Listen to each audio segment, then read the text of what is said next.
তানহা আর প্রিয়তাকে নিয়ে উষাদের বাসায় এসেছে মিনিট 10 হবে। বাইরের সূর্যটা ঠিক মধ্যখানে অবস্থান করছে। বুঝাই যাচ্ছে সকাল গড়িয়ে দুপুর হয়েছে। তানহা ভোতা মুখে বসে আছে। আরাফদের কষ্টটাও সে বুঝেছে। আরাফ নিজে থেকেই জানিয়েছে উষার সাথে সে কথা বলছে না। একটা বার এই ভয়ঙ্কর সিদ্ধান্তটা নেওয়ার আগে জানাতো ওকে। উষা কি জানে পিঠ পিছে কত কিছু ঘটে যায়? টের পায় সে আসন্ন বিপদ সম্পর্কে। পায় না তো, তাই তো তার এত সাহস। উষা নিজেও তানহাকে কত কিছু বলে বুঝিয়েছে, কিন্তু এত সহজে কি অভিমান ভেঙে যাবে? ব্যাপারটা যখন বিশ্বস্ততার। আর কত পেঁচা মতো করে মুখ বানিয়ে বসে থাকবি? তুই আর ভাইজান কি পণ করেছিস আমার সাথে কথা না বলার? তানহা অপ্রস্তুত হাসল। তা হবে কেন? তোর যেটা সঠিক মনে হয়েছে তুই সেটাই করেছিস। এতে আমাদের হস্তক্ষেপ করার কোনো অধিকার নাই। তবে আমাকে বিশ্বাস না করলেও নিজের বড় ভাইকে তো করতে পারতি। সে কি একবারও বলেছে যে সাগর ভাইকে এমনি এমনি ছেড়ে দিবে? এতটুকু বলেই থামে তানহা। প্রিয়তা, মেহেদি, উষা তিনজনেই চুপ। তাদের উৎসুক দৃষ্টি তানহার ওপরই নিবদ্ধ। তানহা ফের বলে, তোরা যখন গাজীপুরে বিয়ে খেতে গিয়েছিলি সেদিন রাতে উনি আবার ঢাকায় এসেছিল আমার সাথে দেখা করতে। এক প্রকার বাধ্য হয়ে আসা যাকে বলে। আমার অনুরোধ রাখতেই ছুটে আসে। সেদিন আমরা অনেক ঘোরাঘুরি করেছিলাম। আর স্বভাব সুলভভাবেই সব সময়ের মতো তোর টপিকও উঠেছিল। আমি সাগর ভাইয়ার ব্যাপারে জানতে চাইলে উনি বলেছিলেন ভাইয়ার মধ্যে অনেক পরিবর্তন লক্ষ্য করেছি আমরা। বড় আব্বুও টের পেয়েছে। সেদিন দেখলাম বাবা, বড় আব্বু আর রাফিদ একসাথে বসে এসব নিয়েই কথা বলছে। আমি যোগ হতেই বড় আব্বু উৎসুক হয়ে বলেছিল যে ভাইয়ের পরিবর্তন লক্ষ্য করছো? আমি আর রাফিদ তো জবরদস্ত প্ল্যান করেছি। উষাকে পুরোপুরি মেনে নিলেই সাগরকে উচিত শিক্ষাটা দিব। মেয়েটাকে কম জ্বালায়নি সে, নাকে দড়ি দিয়ে ঘুরাবো। ওনার ভাষ্য মতে সাগর ভাইয়াকে উচিত শিক্ষাটাই দিতে এন তোর পরিবারের লোকজন। আর এই যে আঙ্কেলের এই অবস্থাও সাগর ভাইয়ের জন্য হয়নি। যদিও উনি আমাকে সব কিছু বলেনি, কিন্তু এতটুকু বলেছেন তোর অজানা অনেক কিছুই আছে যেসব তুই জানিস না। উষা কিছুটা অবাক হয়, তবুও নিজেকে স্বাভাবিক রেখে বলে, এমনি এমনি ছেড়ে দিতেন না আমি জানি, তবে আমার বিতৃষ্ণা চলে এসেছে। আমি আর ওসব টলারেট করতে পারছিলাম না। সাগর ভাইকেও সহ্য করতে পারছিলাম না। এই যে তোরা সবাই বারবার বলছিস আমার অজানা অনেক কিছুই আছে, বিশ্বাস কর সেসব জানার বিন্দু মাত্র আগ্রহটা নেই আমার।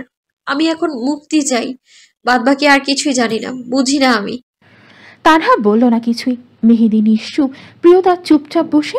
তার ভেতরটা অস্থির হয়ে আছে। পেটের ভেতর গুরুম গুরুম শব্দ হচ্ছে যেন। উত্তেজনায় হাত পা অসাড় হয়ে আসছে। আপাতত এসবে তার মনোযোগটাও নেই। গালিবের সাথে কিভাবে কথা বলবে, কি করবে, এসব ভেবেই প্রিয়তা অস্থির। তানহা ওর অস্থিরতা অবলোকন করে বলল, তুই এমন ফার্মের মুরগির মতো হাপিত্তোষ করছিস কেন? দেখে মনে হচ্ছে কেউ তোকে মাইক্রো ওভেনে ঢুকায় ঘোরাচ্ছে। এখন শুধু ট্রিং শব্দটাই বাকি। তোর চেহারা দেখে মনে হচ্ছে পেছনে কেউ পেট্রোল ঢেলে আগুন লাগিয়ে দিয়েছে, আর তুই ঠোঁট কেটে বসে আছিস। ভালো আছি ভালো আছি ভাব নিয়ে আশ্চর্য। উষা তানহার কথায় সন্দিগ্ধ দৃষ্টিতে তাকায় প্রিয়তার দিকে। কয়েক পল তাকিয়ে থাকতেই মাথায় আসে রাতের কথাটা। প্রিয়তা গালিবের কথা জানতে চেয়েছিল। আরে বলিস না, কাল রাত 12টায় আমাকে কল দিয়ে জিজ্ঞেস করছে আজকে গালিব ভাইয়া আসবে নাকি। কারণ জিজ্ঞাসা করতেই বলল পরে বলবো। কাহিনীটা কি রে, খুলে বলতো।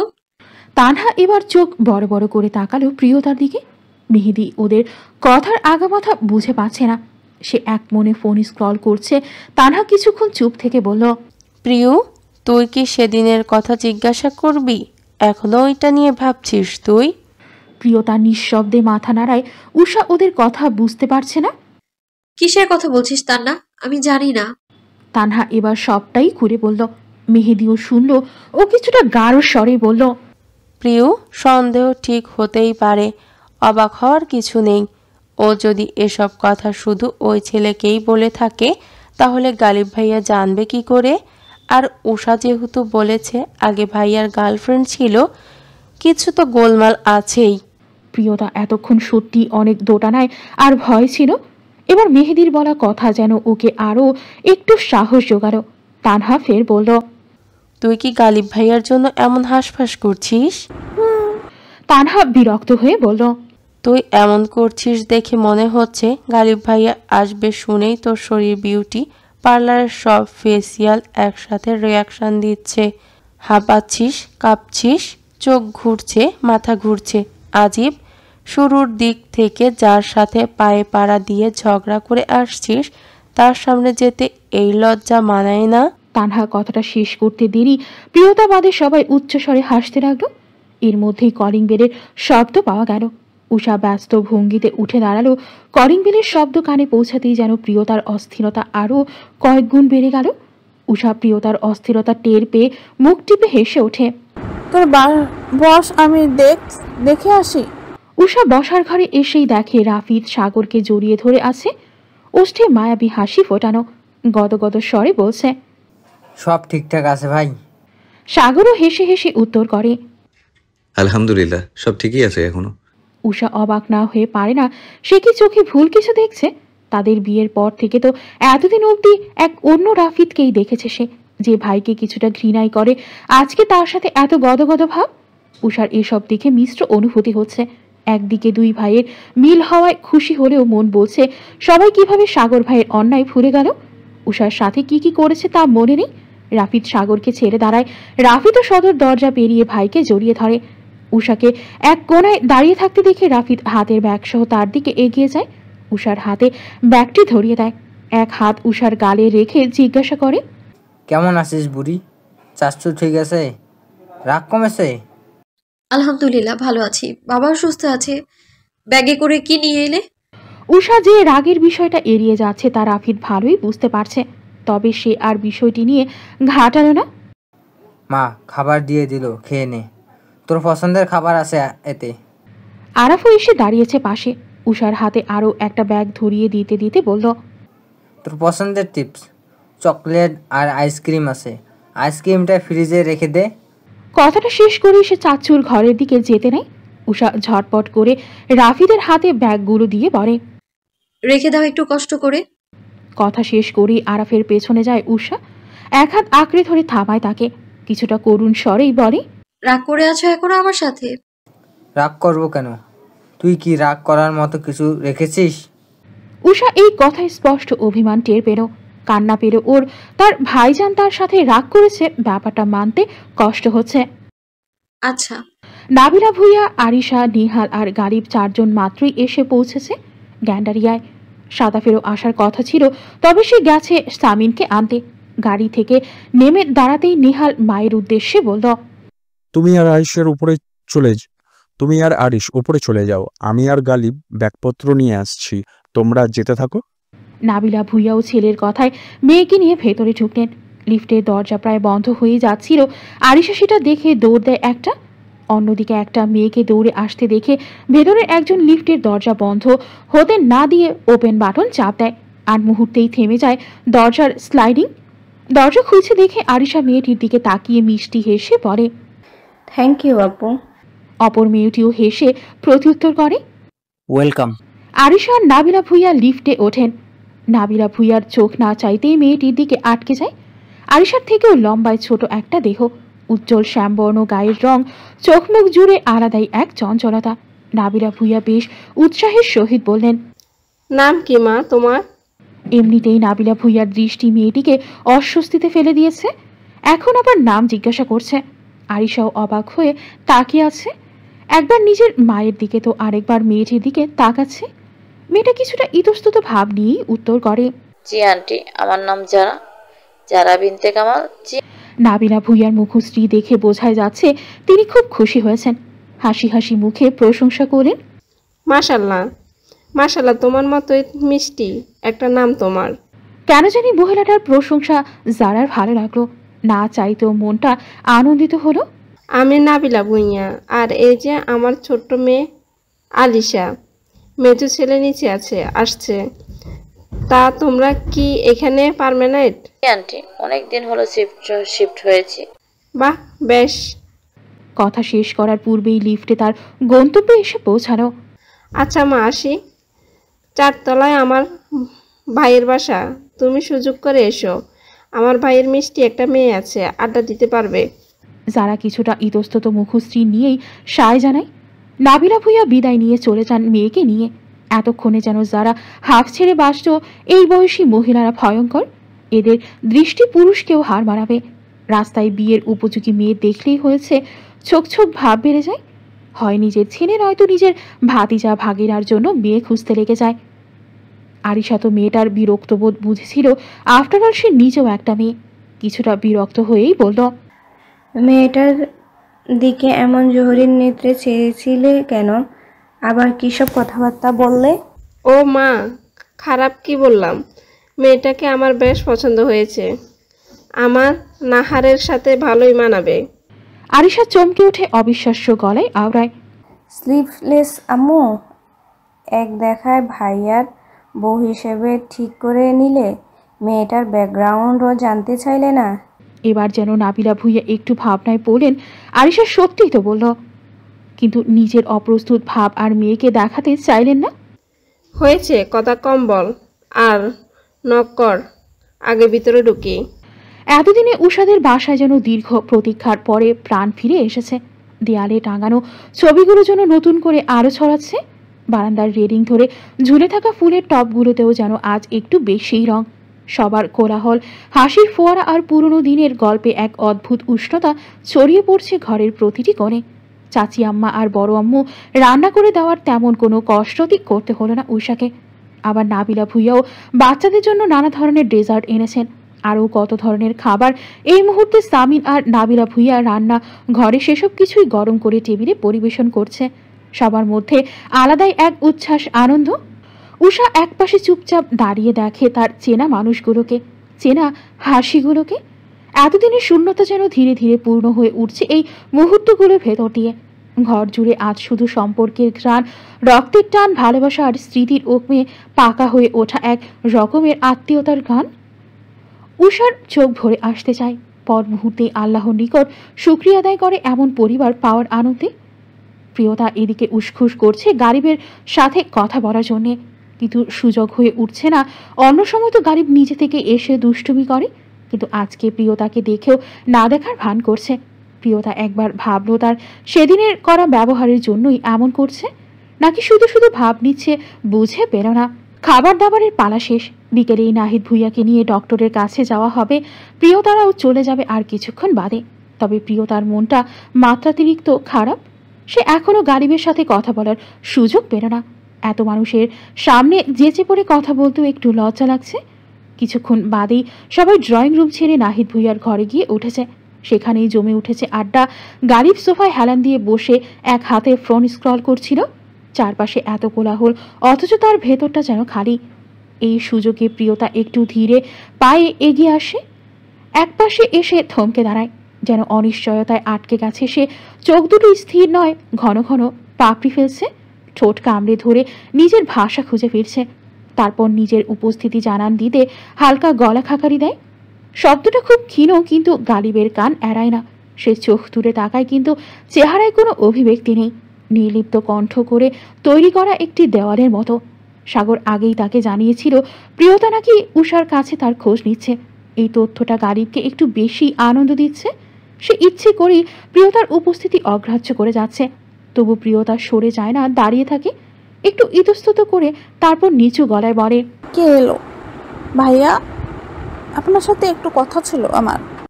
ভাইয়া। এই ডাকটা যেন গালিবের বুকের ভেতর কিছু একটা ছিঁড়ে ফেললো। মেয়েদের মুখে এই ডাক তার অপছন্দ খুব বেশি। তবু সে কিছু না বলে ফোনটা পকেটে রেখে সামান্য সোজা হয়ে বসে। চোখে একরকম শীতল ধৈর্য এনে বলল, হ্যাঁ, কি কথা বলো, শুনছি। প্রিয়তা একটু কেঁপে ওঠে, যেন তার প্রস্তুতি হঠাৎ হারিয়ে যায়। পায়ের আঙুল দিয়ে কার্পেটের ফাঁকে ফাঁকে দাগ কেটে চলছে। চোখ নামানো, কিন্তু ঠোঁট নড়ছে না। এই মুহূর্তে মনে হচ্ছে সে কথা বলবে না, আর শুধু দাঁড়িয়ে থাকবে এভাবেই। ঠিক তখনই উষা কিচেনের দিকে যেতে যেতে ওদের দিকে তাকায়। প্রিয়তাকে এমন অনন্ত অস্বস্তিতে দাঁড়িয়ে থাকতে দেখে গালিবের দিকে তাকিয়ে ঠোঁট টিপে হাসে সে। এমন হাসি যেন জানে এই দুই মানুষ ঠিক কি নিয়ে গুমড়ে মরছে। গালিব আরও বিভ্রান্ত হয়ে যায়, কপাল কুঁচকে চেয়ে থাকে উষার চলে যাওয়ার পথে। আর প্রিয়তা, তার নিজের মুখটা যেন আরও ফ্যাকাশে হয়ে এসেছে। গলার কাছে আটকে থাকা কথাগুলো যেন ভেঙে পড়ছে বুকের ভারে। তবুও প্রিয়তা দাঁড়িয়ে থাকে, কথা না বলে শুধু ঠোঁটের কোণে জমা কিছু না বলা কথার ছায়া নিয়ে।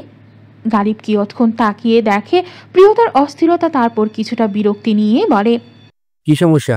কথা বলছো না কেন? এভাবে চুপ করে থাকলে আমি কিভাবে বোঝাবো তুমি কি বলতে চাও? গালিবের এমন স্বরে যেন প্রিয়তার ভেতরটা আরও ভেঙে যায়। এমনিতেই আজকে একবারও মাই টাইপ গার্ল বলে ডাকেনি, কথা বলেনি, সে নিজ ইচ্ছায় কথা বলতে এসেছে, আর এখন বিরক্তি দেখাচ্ছে। বেশ, প্রিয়তাও কিছু বলবে না। প্রিয়তা উল্টো দিক ঘুরে যাবে তার আগে পেছন থেকে কে যেন ঠাট্টা মিশ্রিত স্বরে বলছে, কিরে চুলকানি গালিব, কই ঘাপটি মেরে বসে আছিস? সঙ্গে সঙ্গে প্রিয়তা আর উষার কপালে ভাঁজ পড়ে। দুজনে একসাথে উচ্চারণ করে, চুলকানি গালিব মানে? প্রিয়তা তাকায় উষার দিকে, যে হাতে একটা কাপ নিয়ে দাঁড়িয়ে আছে। কাপটাতে কফি নাকি চা তা আন্দাজ করতে পারল না প্রিয়তা। উষা উৎসুক স্বরে বলে, নেহাল ভাইয়া, তুমি গালিব ভাইয়াকে চুলকানি গালিব বললে কেন? নেহাল হাসতে হাসতে প্রত্যুত্তর করে, তুই জানিস না? উষা অবুঝের ন্যায় মাথা নাড়ায়, যার মানে সে জানে না। গালিব রক্তচক্ষু নিয়ে তাকিয়ে থাকে নেহালের দিকে। প্রেমটা হতে গিয়েও হলো না তার। এমন মীর জাফর বন্ধু থাকলে প্রেম হবেই বা কি করে? নেহালকে চোখের ইশারায় কত কিছু বোঝাচ্ছে গালিব। নেহাল সেসব আমলে নিল না। নেহাল বেশ ফুরফুরে মেজাজে বলল, কিছুদিন আগে রুনা আন্টি আমাদেরকে দাওয়াত দিয়েছে, আমরাও যাই। সেদিন পাশের বাসার এক প্রেগনেন্ট ভাবির সাথে বসে আন্টি আড্ডা দিচ্ছিল। আমি পানি খেতে ড্রয়িং রুমে এসে দেখি আন্টি বলছে, আমার সাথে আর বলো না, আমার কথা আর বলো না, সেসব আমার প্রথম প্রেগনেন্সি। 5 মাস পেরোতেই আমার এখন চুলকানি শুরু হয়। কোনো ওষুধই কাজ হচ্ছিল না। গালিব পেটে থাকায় ঠিকমতো ওষুধও খেতে পারতাম না। 8 মাসের সময় এমন অবস্থা হয় যে আমার সারা শরীরে পচন ধরে যাবার টাইপ। সারা রাত চুলকানির জ্বালায় ঘুমাতে পারতাম না। অবশেষে ডক্টর বললেন সিজার করিয়ে নিতে আর চুলকানির চিকিৎসা নিতে। এতটুকু বলে থামল নেহাল। আর এই ঘটনা জানার পর থেকেই আমি আর সাগর ওর নাম দিয়েছি চুলকানি গালিব। সুন্দর না? প্রিয়তা আর আরিশা উচ্চ স্বরে হেসে ওঠে। সাগর দরজার কাছে দাঁড়িয়ে দেখে উষার হাস্যোজ্জ্বল মুখটা।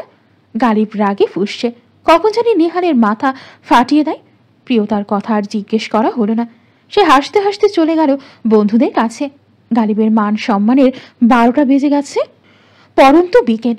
পশ্চিম আকাশে সূর্যটা হেলে পড়েছে। চারিদিকের পরিস্থিতি জানান দিচ্ছে সন্ধে হওয়ার পূর্ব পরিস্থিতি এটা। মেহেদি কিছুক্ষণ আগেই প্রিয়তা আর তানহাকে সঙ্গে করে বাসায় নিয়ে গেছে। এদিকে সাগর, নেহাল, গালিব, আরাফ, রাফিদ, সাদাফ, আরিশা, উষা ওরা বের হয়েছে হসপিটালের উদ্দেশ্যে। সামির আর নাবিলা ভুইয়া বাসায় আছেন আপাতত। সাগর নিজে ড্রাইভ করছে। পাশে গালিব বসেছে, পিছনে উষা, নাহিদ ভুইয়া আর আরাফ। আর অন্য গাড়িতে নেহাল, রাফিদ, সাদাফ আর আরিশা আছে। ডক্টর দেখিয়ে থেরাপি দিয়ে বের হতে হতে রাত 8টা বেজে গেছে। সাগর আরিশাকে ইশারা দিতেই আরিশা উষাকে জোর করে নিয়ে যায় নিজেদের গাড়িতে। আর সাগরের গাড়িতে নেহাল চলে আসে। সাগরের গাড়ি যাচ্ছে উষাদের ফ্ল্যাটের দিকে, আর রাফিদের গাড়ি চলছে বাসার উল্টো দিকে। উষা প্রথমে বুঝতে পারছে না তারা কোথায় যাচ্ছে। রাত যেন নিজেকে ধীরে ধীরে মেরে ধরছে শহরের সমস্ত অলিগলিতে। ঘড়িতে 9টার কাঁটা পেরিয়ে 9:30। সময়টা হয়ে উঠেছে একরকম নীরব ও গাঢ়। দিনের কোলাহল থেমে গিয়েছে, কিন্তু রাতের শব্দ এখনো পুরোপুরি জমে ওঠেনি। শহরের বড় বড় বিল্ডিংয়ের জানালায় কমলা বা ফিকে সাদা আলো ফুটে উঠেছে। একে একে কেউ যেন গোপনে অন্ধকারে পাখির পালক গুজে দিচ্ছে। দূরে কোথাও টিভির শব্দ, বাহিরে রিকশার বেড়ের টিং টিং শব্দ, গাড়ির হর্নের শব্দ ভেসে আসছে। বোঝাই যাচ্ছে এই শহর এখন ক্লান্ত, অথচ ঘুমায়নি একটুও। আকাশে জ্যোৎস্না থাকলে হয়তো আলোটা কিছুটা রূপলি হয়ে ঝরে পড়তো বারান্দায় রাখা শুকনো ফুলদানিতে। আর যদি মেঘলা হয় তবে রাতটা আরো গভীর, আরো রহস্যময়। বাতাসে একটা শীতলতা মিশে থাকে, শুধু শরীর নয় মনটাকেও ছুঁয়ে দেয় যেন। এই সময়টায় কেউ বই নিয়ে বসে, কেউ ব্যালকনিতে 1 কাপ চা নিয়ে ভাবনার ভেতর ডুবে যায়, আর কেউ কেউ নিজের জীবনের সমীকরণ মেলাতে ব্যস্ত। এই যেমন উষা এই মুহূর্তে খান বাড়িতে পৌঁছেছে, মিনিট 30 হবে। ভাবুক হয়ে মনে হাজারটা সন্দেহ নিয়ে বসে আছে সে। আরিশা তখন থেকে বুঝিয়ে যাচ্ছে তার কথা মতন কাজ করতে, কিন্তু উষাকে এক চুলও নাড়াতে পারেনি সে। অবশেষে রাফিদকেই ডেকে আনলো রুমে। রাফিদ ধীর পায়ে এগিয়ে এসে বসে উষার পাশে। বোনটার চোখে মুখে যতই নির্লিপ্ত থাকুক, সে ঠিক বুঝে নিচ্ছে ভেতরে কত কিছু ঘুরপাক খাচ্ছে। উষার কাজ ছুঁয়ে হালকা করে চাপ দেয় রাফিদ, তারপর বিছানায় রাখা শাড়িটা তুলে নিয়ে চোখের সামনে ধরে। একটুখানি হেসে বলে। উষা নীরব, তবুও চোখ নামিয়ে ফেলে। ভেতরের সন্দেহ আর অভিমান যেন ভাঙছে ধীরে ধীরে। রাফিদ এবার একটু নরম গলায় বলে, তুই যদি একবার জানতি তোর মন খারাপ থাকলে আমার কেমন লাগে, তাহলে হয়তো এতটা নির্দয় হতি না। এই চুপ করে বসে থাকিস, কিন্তু আমি বুঝি তোর ভেতরটা কেমন ওলটপালট হয়ে আছে। একটু থেমে উষার মাথায় হাত রাখে, তারপর আবারও মুচকি হেসে বলে, আহ্লাদি স্বরে বলে, রাতে একটু ঘুরতে যাব, বাইকে না, আজকে গাড়িতে করে। পার্থক্য শুধু বাহন। ভাইয়ের সঙ্গ কিন্তু আগের মতোই। আর শাড়িটা? আরিশা না বললেও আমি নিজেই বুঝেছি এটা তোকে ঠিক কতটা মানাবে। নীলটা তোর রং নয় রে, এটা অনুভব। তুই পারলেই সেটা রং থেকে আলো হয়ে উঠবে। উষা এবার মুখ করে, ভেতরের দ্বিধা দ্বন্দ্ব আপাতত মন থেকে গায়েব, তবুও শিওর হতে বলে, সারপ্রাইজ। কিন্তু এখন সারপ্রাইজ কেন? রাফিদ উষার কথায় বিস্তর হাসল। উষার কাছে বড় রহস্যময় ঠেকলো রাফিদের কথা, কিন্তু তবুও কোমল কণ্ঠে আবার বলে, আজকে রাতটা একটু আমাদের মতো হোক না, ক্ষতি কি? কতদিন একসাথে বসা হয় না। আজকে না হয় কোনো অতীতকে হিসেব, না কোনো ভবিষ্যতের ভাবনা, শুধু এটা নর্মাল আলোর মতো মুহূর্ত যেখানে তুই হাসবি আর আমরা দেখব নয়ন ভরে। কতদিন তোর মুখে হাসি নেই। উষা মাথা তুলে চায় নিজের ভাই আর বোনের দিকে। আরিশা এবার শাড়িটা হাতে নিতে নিতে বলে, ভাইয়া তুমি বাহিরে যাও, আমি উষাকে রেডি হতে হেল্প করছি। দেখ উষি, আমি কিন্তু রেডি, তুই আন্ডা। উষা মিষ্টি করে হাসল। আরিশার কথায় রাফিদ দরজার কাছে চলে যেতেই উষা বলল, বাবা ঠিক আছে তো? ওষুধ খেয়েছে? হ্যাঁ, পুপু আর আপু মিলে খাইয়ে দিয়েছে। ঘুমাচ্ছে বললো তখন, তুই কথা বলবি? থাক, ঘুমোচ্ছে যখন, পরে কথা বলবো নি। রাফিদ বাইরে এসেই নিজের হাতের ফোনটা কানে তুলে নিল। বিশ্বজয়ীর মতো হাসি দিয়ে বলল, শুনছো, রাজি করিয়ে ছেড়েছি, কিন্তু তুমি কোথায় আছো? বাহিরেই আছি, তোদের সাথেই যাব। আচ্ছা। সাগর ভুইয়া, নাহিদ ভুইয়া, আরাফ, নেহাল, গালিবকে বাসায় পৌঁছে দিয়ে সে নিজেও খানবাড়ির দিকে এসেছে। বাসায় আপাতত সামিন, নাবিলা ভুইয়া, আরাফ, নেহাল আর গালিব আছে। কোনো বিপদ আপদ হলে যেন তৎক্ষণাৎ কোনো ব্যবস্থা নিতে পারে সেজন্য। নাবিলা ভুইয়া চিন্তিত মুখশ্রীতে ভাইয়ের পাশে বসা। এক সময় হতাশ স্বরে বললেন, মেয়েটাই ভালোই ভালো, সব মেনে নিলেই হয়। ভুল বোঝাবুঝি তো অনেক হলো। গালিব রাশভারী স্বরে বলল, ব্যাপারটা যতটা সহজ ভাবছেন আন্টি, এতটাও কিন্তু সহজ না। উষার সাথে এতটা রুড হওয়া ঠিক হয়নি। সাগরের তার উচিত ছিল ঠান্ডা মাথায় একবার উষার সাথে বসে বিষয়টা কিছুটা হলেও এক্সপ্লেইন করা, কিন্তু সে তো তা করেনি। আর যেসব কথা বলেছে আত্মসম্মানে আঘাত আনতে যথেষ্ট। দেখো বাবা, ছেলেটাও তো পরিস্থিতির শিকার। গালিব আবার চুপ হয়ে যায়। হ্যাঁ, ছেলেটা পরিস্থিতির শিকার। পরিবারের অগোচরে সাগরের ওপরে যে ঝড় বয়ে গিয়েছে তার জলজন্ত সাক্ষী তো গালিব আর নেহাল নিজেই। দীর্ঘশ্বাস ফেলল গালিব। নেহালের কাছে জানতে চাইল, ফোন দিয়েছিস? সব ঠিক আছে ওদিকে? কথা হয়েছে। রাফিদের কথা রাখতে উষা নীল শাড়ি পরেছে, কোমর সমান চুলগুলো পিঠময় ছড়িয়ে দিয়েছে। মুখে প্রসাধনী বলতে কিছু নেই, ঠোঁটে শুধু নিউড লিপস্টিক, তাই তো দিত না। এত রং কোথায় তার মনে? আরিশার জোড়াজুড়িতেই লিপস্টিক পরেছে। কাজল, কালো চোখে কাজল পরা হয় না অনেকদিন হলো। বিশেষ করে সাগর যেদিন বলেছিল সেদিনের পর থেকে কাজল পরা ছেড়ে দিয়েছিল সে। এখনো মনে আছে কেমন রুক্ষভাবে তাচ্ছিল্যের স্বরে বলেছিল, তোর চোখে আবার কাজল? এমনিতেই চোখে কোনো জ্যোতি নেই, তার উপর আবার সাজগোজ। কাজল তো মানায় ওদের, যারা শ্যামবর্ণ হলেও রঙে মেজাজে জল জ্বলে। তুই তো তা না রে, তোর চোখে কাজল পড়া মানে সাদায় কালি মাখা, দেখতেও বেমানান, মানায়ও না। সেদিনও উষা ঠিক এইভাবেই শাড়ি পরেছিল। ক্লাস 6-এর ফাইনাল পরীক্ষা চলছিল তখন। সাগরের এমন তাচ্ছিল্যপূর্ণ কথা শুনে অপমানে নীল হয়ে গিয়েছিল উষা। কেঁদে কুটে একাকার অবস্থা। তারপর থেকে আর কখনো কাজল পরেনি সে, কিন্তু আজকে কেন জানি পড়লো। মন বলছে, অন্য চোখে কেন নিজেকে দেখতে হবে? নিজের চোখ দিয়ে নিজেকে দেখো। তোমার কাজল চোখে অপরূপা লাগে। তুমি কার কথা শুনে কাজল পরা ছেড়ে দিলে? যে তোমার দিকে ফিরেও তাকায় না তার জন্যে? উষা মন ঘোর বিরোধিতা করলো। না, সে কারো কথা শুনে কেন নিজেকে পরিবর্তন করবে? কে কি বললো সেসব কেন শুনতে হবে? নিজের মনের কথা শুনো উষা। নিজেকে আগে ভালোবাসো, তারপর অন্যকে ভালোবাসার মতো দুঃসাহস দেখিও। তৎক্ষণাৎ আবার মন বলল, না, সে তো নিজেকে ভালোবাসার আগেই অন্যকে ভালোবাসার মতো দুঃসাহসিক কাজ করে ফেলেছে। কি আশ্চর্য! উষাকে অন্যমনস্ক হয়ে থাকতে দেখে আরিশা নিজ থেকেই বলল, কি রে, কি ভাবছিস এত? মুখটা এমন গোমরা মুখ বানিয়ে রেখেছিস কেন? আরিশার কথায় একটু নড়ে চড়ে বসে উষা। রাফিদ মিররে দেখলো তো সাদাফও একটু পরপর আর চোখে পেছনে তাকাচ্ছে, তো কখনো মিররেই দেখছে লাল শাড়ি পরিহিত রমণীকে। কেমন হাঁসফাঁস অবস্থা তার। লাল শাড়িতে দেখতে একদম বউয়ের মতন লাগছে আরিশাকে। চাইলেও দৃষ্টি সরাতে ব্যর্থ হচ্ছে সে। তেমন কিছু না, বাবার কথাই ভাবছি। কোথায় যাচ্ছি আমরা? কথাটা বলে বাইরে দৃষ্টি নিক্ষেপ করে উষা ভ্রু কুচকে আশপাশ দেখলো, তীক্ষ্ণ দৃষ্টিতে বিস্ময় নিয়ে বলল, গাজীপুরের দিকে কেন যাচ্ছি আমরা? সাদাফ বিরক্ত হয়ে বলল, উফ উশি, এত কথা বলিস না তো। একবার যখন বলেছি সারপ্রাইজ আছে, তখন দেখ না সামনে কি হয়। এত কৌতূহল কিন্তু ভালো লাগে না।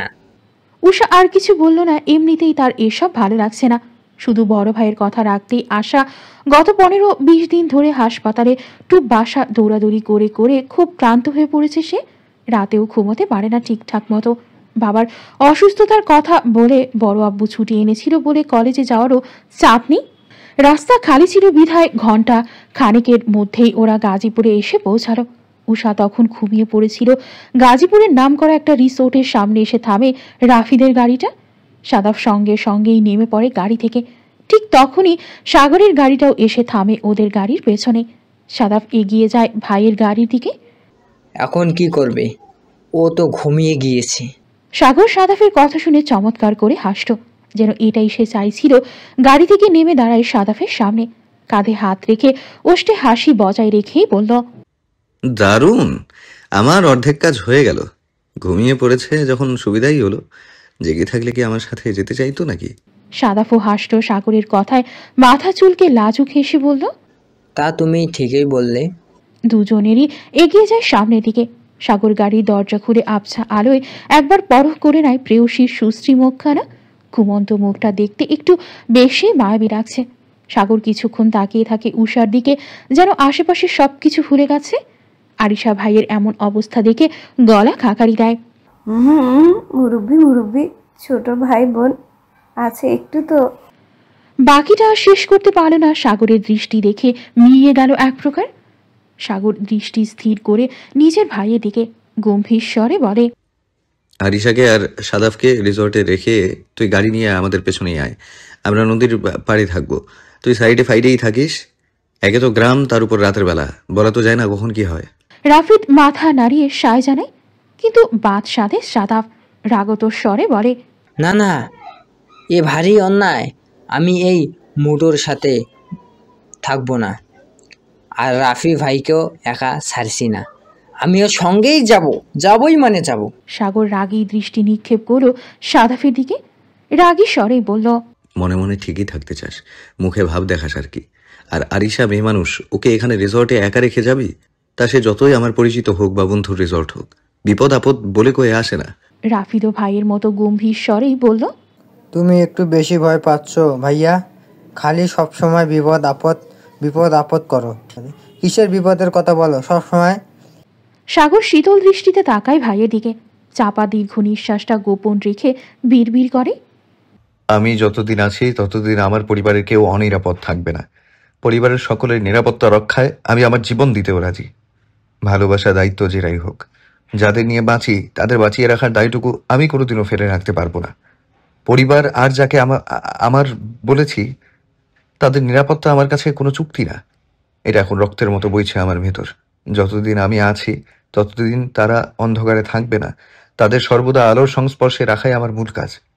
রাফিদ অবশ্য শুনতে পারল না সেসব। সে সাদাফ আরিশা তিনজনেই সাগরের আতঙ্কিত মুখখানা দেখল।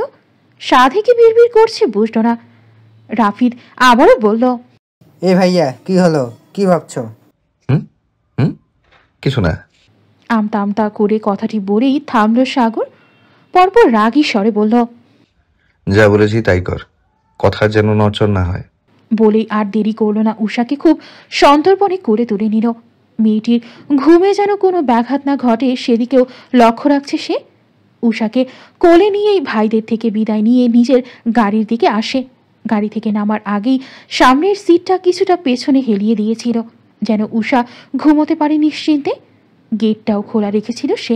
উষাকে সিটে বসিয়ে নিজেও গিয়ে বসল ড্রাইভিং সিটে। মন্ত্রমুগ্ধের ন্যায় কিছুক্ষণ তাকিয়ে রইল উষার শুভ্ররাঙা মুখের দিকে। মুখ বাড়িয়ে কপালে উষ্ণ স্পর্শ দিতেও ভুলল না সে। আবার নিজের সিট ঠিক হয়ে বসে উষার গালে নিজের বাম হাতটা রাখল।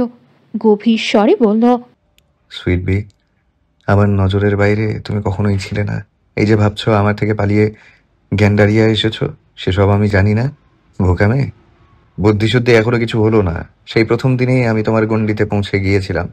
সেখানে তুমি এই কয়দিন আমার নজরেই ছিলে। এত দ্রুত আমি কখনোই তোমার সামনে আসতাম না। নিজেকে আরো একটু ভঙ্গুর দেখাতাম সকলের সামনে। আমার নাজেহাল অবস্থার কথা শুনে তুমি নিজেই গর্ত থেকে বেরিয়ে আসতে। কিন্তু আফসোস, হসপিটালে ওই বাস্টার্ডের উপস্থিতি টের পেয়েই আমি আর নিজেকে লুকিয়ে রাখতে পারিনি। এই হসপিটালে তোমার এত এত নিরাপত্তা এমনি এমনি পাওনি তুমি। সেই সুদূর ইউনাইটেড কিংডম টু বাংলাদেশ, কোথাও তুমি আমার নজরের বাইরে ছিলে না সুইটবি, কোথাও না। আমি তো সবচেয়ে নিরাপদ ঠিকানা। তুই আমার নিঃশ্বাসে মিশে থাকা প্রার্থনার মতো নীরব অথচ অমূল্য, আমার সবচেয়ে পবিত্র প্রার্থনা।